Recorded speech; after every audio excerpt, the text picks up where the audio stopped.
Hello, everybody. Welcome to Squirrel Pie Productions, my podcast about knitting, spinning, and sewing. My name is Tommi, and you can find me on Ravelry and Instagram as Dynamite Trujillo. Welcome to episode 20 of my podcast. I'm so happy you're joining me. Welcome to any new viewers. Thank you so much for being here. And a very special welcome back to any returning viewers. Thank you so much for sticking with me.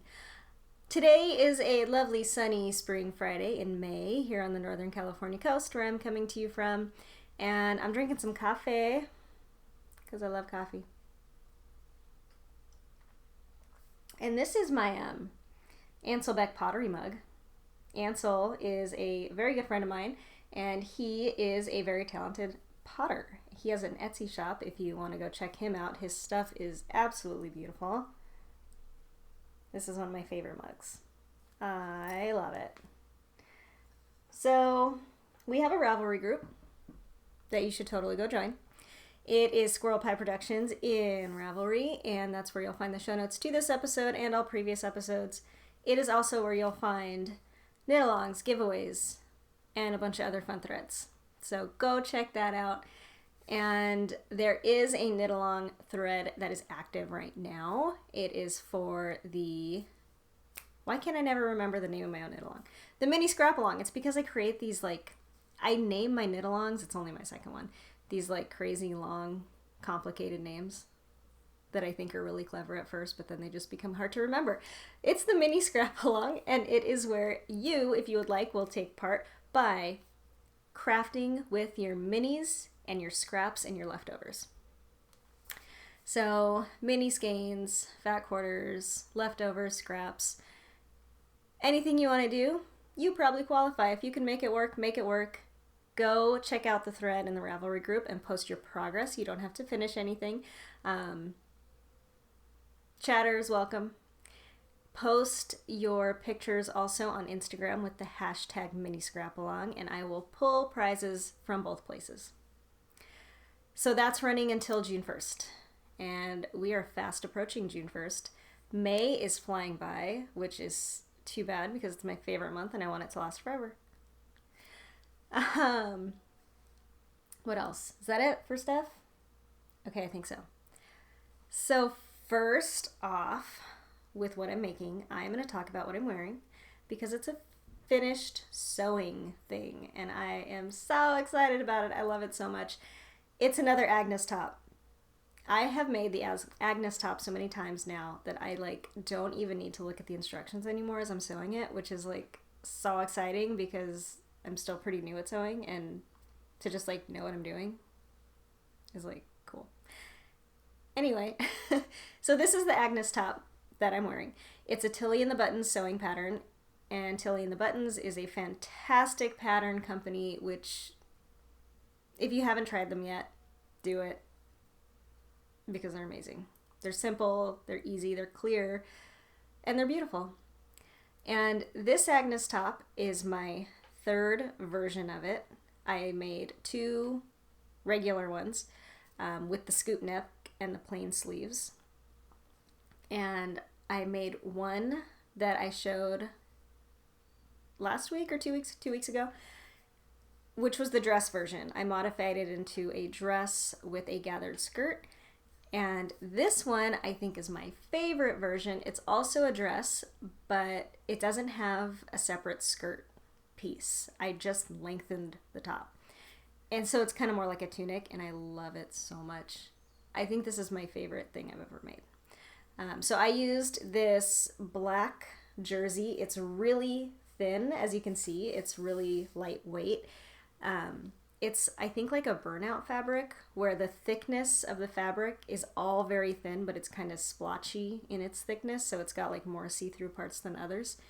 And I really like it. I'm going to get up and show you.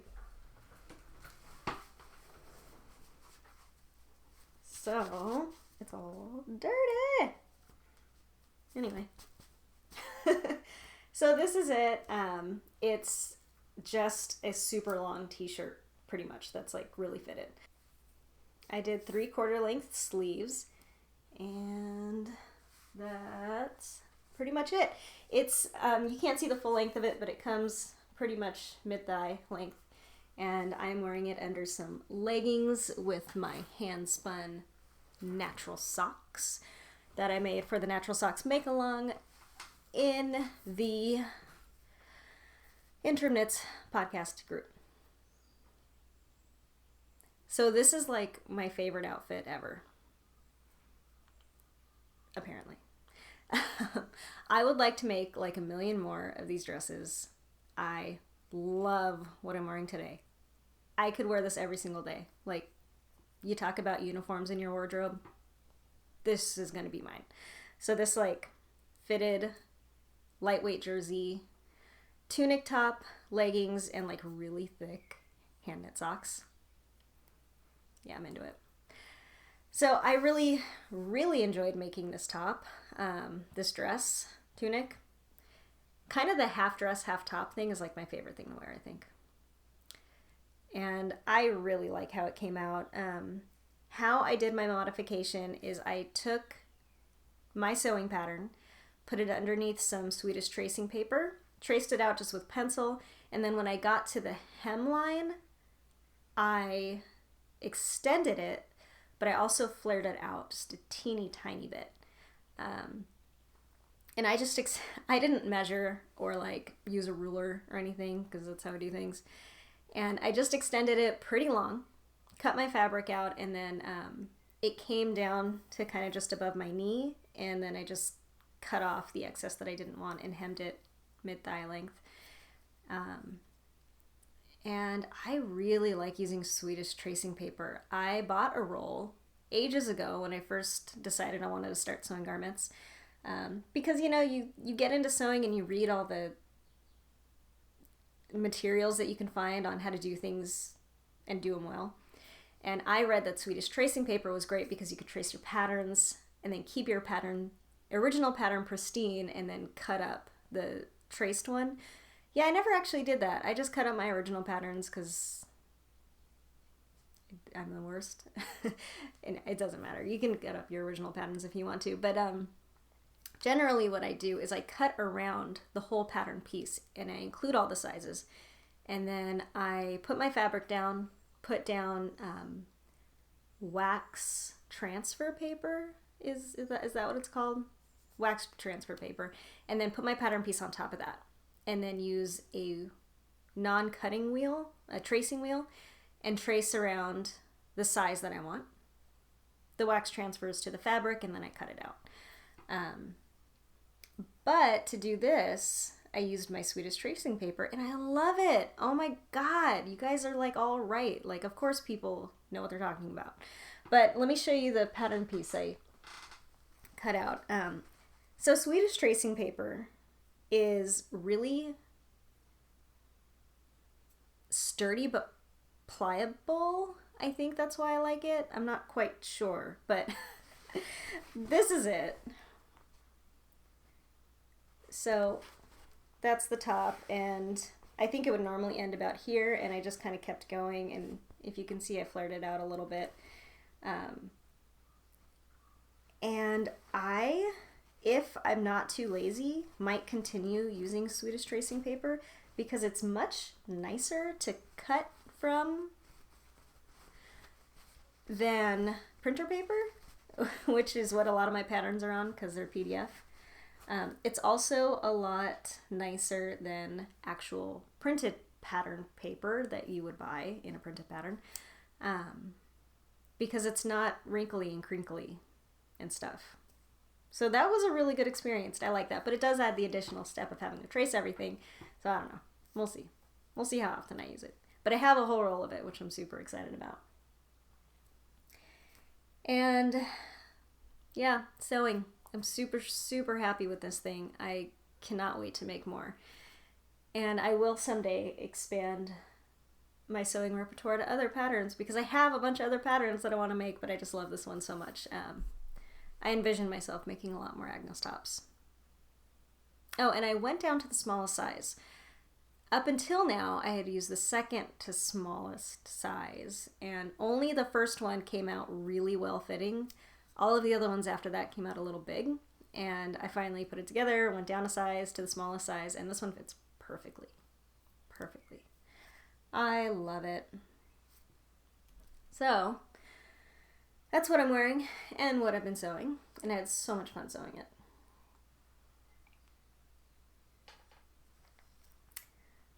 I have been knitting. I've been working on my late August shawl.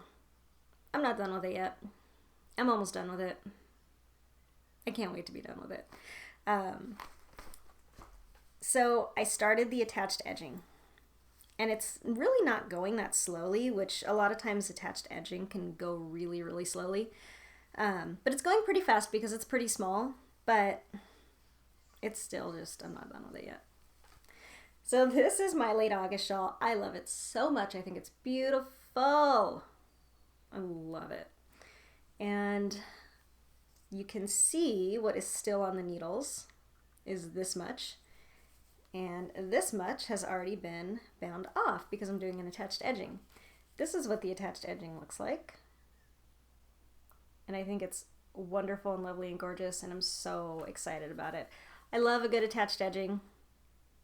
I think it's a really nice technique. I think it gives a really lovely edge to a shawl. And I really like this one. It's really small and really open and lacy and airy, and I think it's beautiful. And I am so totally almost done. And I love this pattern so much. So this is the Late August Shawl by Sylvia McFadden. It's a pie shawl. And the yarn is Sincere Sheep in the Agleam base in the Virid colorway. And the Agleam base is 50% superwash merino, 50% tencel. And I love it. I love this shawl so much. This is such a fun pattern to make. I want to make so many more pie shawls. This one I feel like is going to be a little small. I really like a huge shawl. See, the stuff's getting in my face already. I really like a huge shawl. And I think this one's going to be a little small, but we'll see what it looks like after I block it. I want to make a giant pie shawl out of this is 2 skeins that I used for this, and I want to make one out of 3 skeins. I want a huge one. My dream pie shawl, in case you're curious, is very Stevie Nicks-esque. I want to make, so picture Stevie Nicks in the 70s, right? She's got a giant black lacy gypsy gothic thing wrapped around her. It's really big. It's black and it's lacy and it's sparkly. My dream pie shawl is knit with Wool and Vine yarns in the Grimm colorway on her blitzed base with 3 skeins of yarn. It's huge, it's deep and black, and it's lacy, and it's got beads in it, even though I do not like knitting with beads. I think it's really boring. But this has beads in it, and it's very big and dark and lovely. I'm going to make that someday. And like I've said over and over and over again, the Late August pattern is so fun. So fun. I would totally knit this again in a heartbeat. And maybe even make it bigger, because you can do that in the pattern. I mostly didn't. I modified it a little teeny bit to make it bigger, but not much. Pretty much all I did was added a little extra garter between this lace section and the attached edging. But it really didn't add much size. But I love it, and I cannot wait for it to be done. It is going to be done soon. It is going to be done soon. So, next up is some socks. I worked on my stranded socks. This is a pair of socks living in my Neon Cats bag out of Stranded Dyeworks, which is a beautiful yarn company owned by Amy of the Stranded podcast. She dyes very lovely, very beautiful yarn, and this is what I am using for these socks. This was so kindly and wonderfully and generously gifted to me in a swap that I did. And this is her Reef Dive colorway on her cashmere base, which is the Paradise base. I'm pretty sure. Yeah, Paradise base. I love it. I have one on the needles, and it's a top-down sock, 56 stitches on a size 1 needle. This is what I have so far.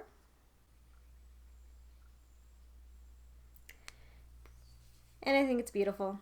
I have got one that is totally finished. And what I have done for these was a 56 stitch count for the cast on a size 0 needle, vanilla sock on a size 1 needle for the body, and I did a slip stitch heel flap and gusset, which is my heel of choice. And I did my rounded toe with the Kitchener finish. And I love how these are coming out. They're cashmere socks. How could you not like that? And I'm getting pretty near the end on my second one. It's still super fun. I love these socks. I just have the foot and the toe left to do on these. And I am using high sharps. Actually, these are just regular highs on Magic Loop. I do a 32-inch cable on my Magic Loop. Just so you know. So I'm excited that these are coming along. I can't wait to add them to my box of socks. I believe they are my 5th pair, maybe 6th. I could be wrong. Next is another pair of socks. I cast on another pair of socks, this time using my own hand-dyed yarn. So this is Moonstone Dyeworks in the floating colorway. And I really, really love this colorway. It's one of my favorites. It's a really pale, kind of grayish base with pink and purple speckles. And I have started one sock. Same formula as the other one. It is 56 stitches, top down, 2x2 cuff, and that is what she's looking like so far. I love them so much. These are some of my favorite colors. And this is on my Stellina sock base, which is superwash, merino, nylon, and Stellina. So I'm super excited about these. I really, really wanted to start knitting another pair of socks with my own yarn. And I stole one out of the shop and cast on. I actually really want to use this colorway in a shawl. I am still obsessing over my next shawl and what it's going to be. I'm so torn. I'm so tragically torn on what shawl to knit next. I want it to be a multicolored shawl. I want it to be a Stephen West possibly shawl. I really, really, really want to knit a Stephen West shawl because I've never knit one before. And I really want to take part in the Stephen West Knit Along that's being hosted by the Stringing It Together podcast and the Crafty Chat podcast. And I'm thinking I want to use this colorway. I think this sort of color in a color scheme, I don't know. I'm thinking about it. I'm like obsessing over it lately. I can't stop looking at Stephen West patterns on the internet and rearranging yarn. So we'll see. We'll see what happens. I'm not casting on yet though until I'm done with my late August shawl because I do not do more than one shawl at a time because I would explode. So, floating socks. I love them. I'm so excited to be knitting with my first actually like official Moonstone Dyeworks yarn for socks. I've knit a couple socks in the past out of my hand-dyed yarn, but it was before it was Moonstone Dyeworks, so it was all experimental. This is a bona fide colorway. Anyway, I did some spinning. I finally finished. No, I didn't. I didn't finish it, but I'm getting really close to being finished for the yarn that I'm spinning for my Helen Stewart shawl that I am going to knit, which may or may not be a part of Volan Vine's Helen Stewart knit along, because I don't know if I'm gonna cast on in time. I don't know when it ends, but it's taking me forever to spin the yarn for it. But I did get one skein done. It's not enough yardage though, so I am going to do more and do a second skein. But this is what I have, and I love it so much. It is 236 yards. It's a wool alpaca blend. I spun this from pin drafted roving, and I spun it long draw. So it's a woolen yarn, and it's a bulky weight. I did a 2-ply, and it's perfect. It's so perfect. I love it so much. Oh my God. It's so perfect. It's, I think, the best woolen spinning that I've ever done. I'm super happy with it. It's 236 yards, and I need something like 100 yards more, maybe 150 yards more for the shawl I want to knit. So I'm going to get some more on my wheel and do a second skein and then get started on that shawl. I think that shawl is going to be a pretty quick knit, I hope. It's a bulky weight shawl, which is the Sonder shawl by Helen Stewart. And it came out in her Shawl Society last year. It's a wintertime shawl, and it's getting pretty far into spring, so, you know. But I am still really excited about it. I can't wait to knit it. And I love this yarn. It's very airy and squishy. And yeah, I can't wait. Is that it? That's it for everything I've been making. I have some stash enhancement. So I made a purchase from Hannah Made It, which is a fantastic Etsy shop, and I received it and love it. So Hannah Made It is an indie dyer on Etsy. She is at Hannah Florian on Instagram, and I'll link to her in the show notes. And this is what I picked up from her shop. So this is her single space, and it's the Springtime in Gothville colorway. Isn't it beautiful? I love it so much. It's very speckly and beautiful. It's got lots of blacks and hot greens and pinks in it. I love it. I'm excited to figure out what to do with this. This is one of the yarns that has been in my yarn rearrangement obsession for my next shawl. So we'll see. Check out her shop. Hannah Made It. She dyes beautiful colorways. I love her stuff so much. So I got that, and I also bought some pencils. I blame this on Michelle Wong from her favorites video that she put out recently. She enabled me a while ago to try Palomino Blackwing pencils. I am a pencil aficionado, if I do say so myself. I love pencils a lot. And when she talked about this brand of pencil, it's a Japanese pencil, on her favorites video sometime last year, I went out and bought one, and it has been my favorite pencil ever. It is literally the best pencil in the entire world. And I've only had the one. And then her favorites video came out again, I think last week, and she showed another one of their pencils in a new like limited edition line, and I bought it. Pretty sure I buy everything Michelle Wong talks about on her favorites videos. It's also how I got my crochet hook. Anyway, I bought a whole pack this time. Last time I only bought one pencil. This time I bought the whole pack because she had the whole pack. So this is my new pencil. And it's Volumes by Blackwing. I think Volumes refers to the fact that it's a limited edition.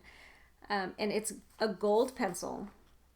And I think one of the reasons why I had to buy it like right now is because this one is inspired by the California Gold Rush, and it's called Eureka. And I live in California, and I am super proud of living in California. I love California. And Eureka is almost where I live. So there's a town called Eureka, located 5 minutes from where I live in the town of Arcata. And so they made this pencil in gold, inspired by the California Gold Rush. It is beautiful. I love it so much. I love the color gold. And, oh look, it's got little trees on it for the redwoods. Oh my god.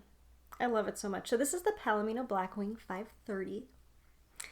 And it's like so worth it. They're expensive pencils. But totally worth it. If you like care about how your pencil writes. So yeah. I bought a pack of pencils. Thank you, Michelle Wong, for inspiring that. And I love them. I love my new pencils. And that's everything I got. It was a wonderful mail day when those pencils and that yarn came.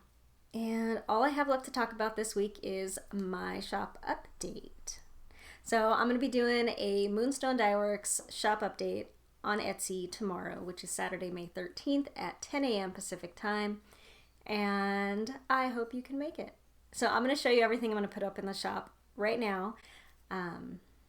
I experimented a lot with colorways these past couple weeks. I brought back a couple colorways from my first update and have a bunch of brand new ones. Some of them will be coming back, some of them will not.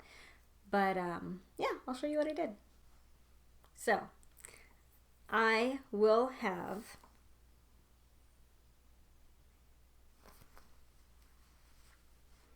Come On Over, which is a returning colorway. This batch turned out a little more blue than the last one did. But it's pretty much a blue with tones, really slight tones of green and pink speckles. And this one is Mild Envy. And this is a mint green, and I love it.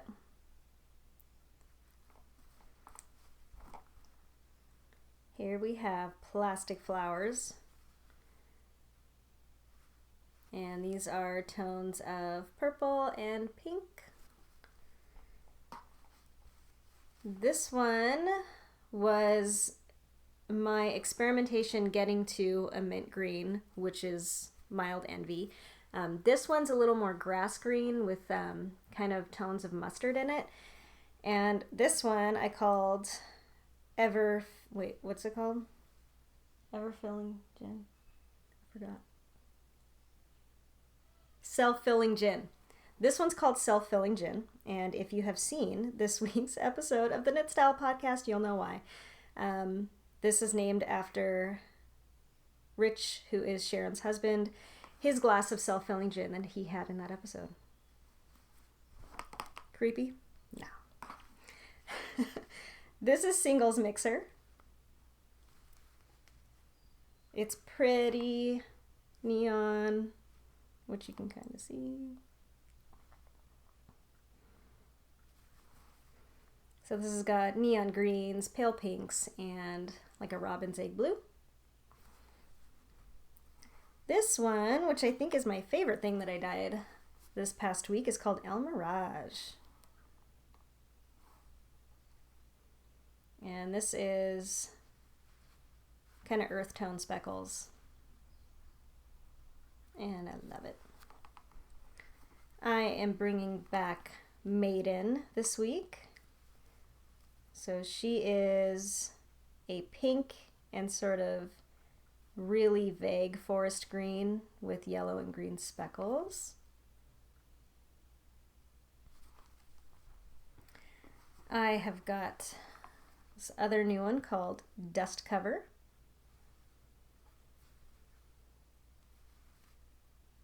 And these are sort of vague purples and mauves and these flashes of dirty speckles. I have got Fortune Teller.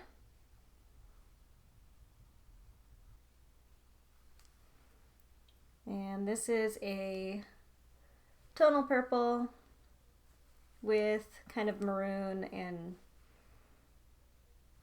pond scummy green speckles. And the last one I have got is Zelda.